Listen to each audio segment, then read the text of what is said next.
आरे सानु जामोहरा गत रात्रे भ्रमुथिली मु अयोध्यापुर आरे सानु जामोहरा।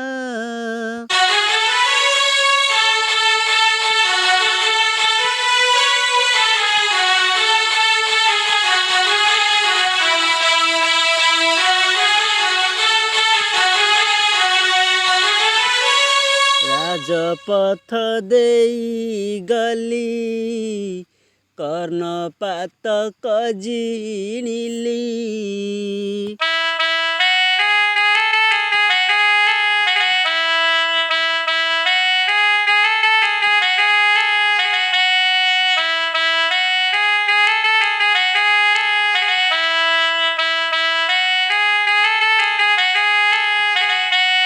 रजक साहिरे जाई हेली हाजर आरे सानु जामोहरा।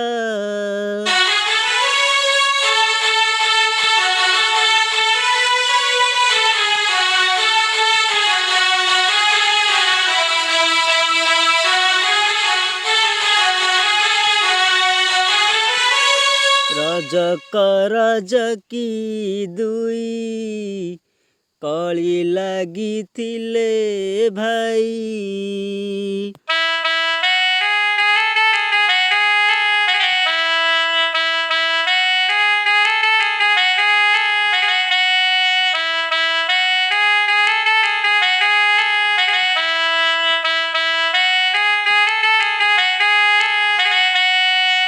सीता को चोराई नेला से लंकेश्वर आरे सानु जामोहरा।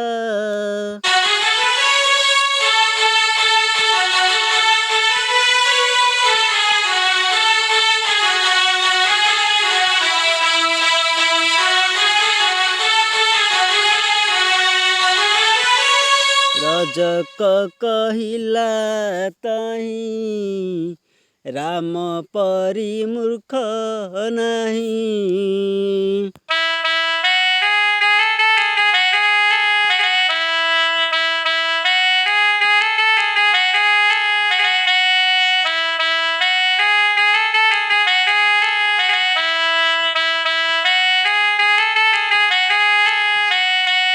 दो चारी भारी जाने करिची मु घर आरे सानु जामोहरा।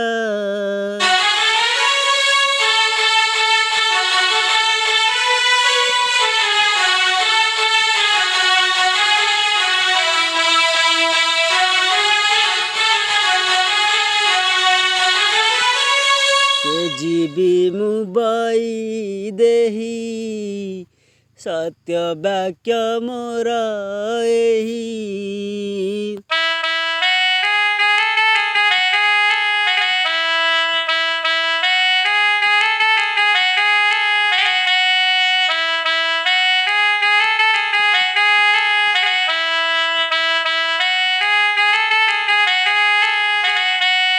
आउ न चाहिबी नेत्रे मुख ताहर आरे सानु जामोहरा।